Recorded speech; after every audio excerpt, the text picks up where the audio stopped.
Hello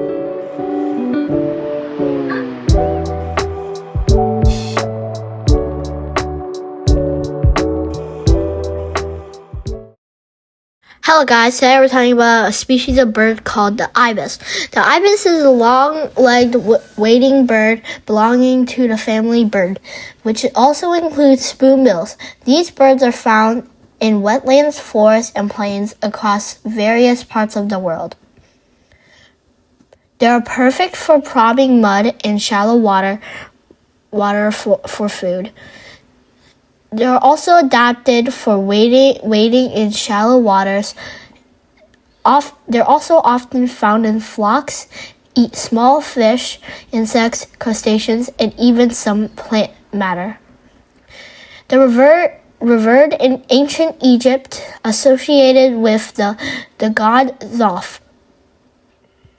They're known for its bright red feathers, native to South America and the Caribbean.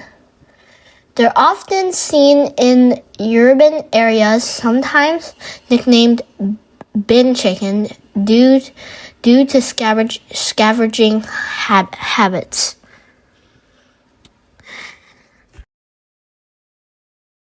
Part of the order, which it also includes pelicans and herons, closely related to spoonbills, which have flat spoon-shaped bills instead of curved ones. They use their long downward curved bills to probe mud for invertebrates, crustaceans, and small fish. The Scarlet Ibis is worshipped in ancient Egypt and associated with Thoth, the god of wisdom. The Scarlet Ibis is a national bird of Trinidad and Tobago. It is admired for its striking red color. In Australia, the White Ibis was adapted to urban environments, often scavenging for red food. Bye, guys!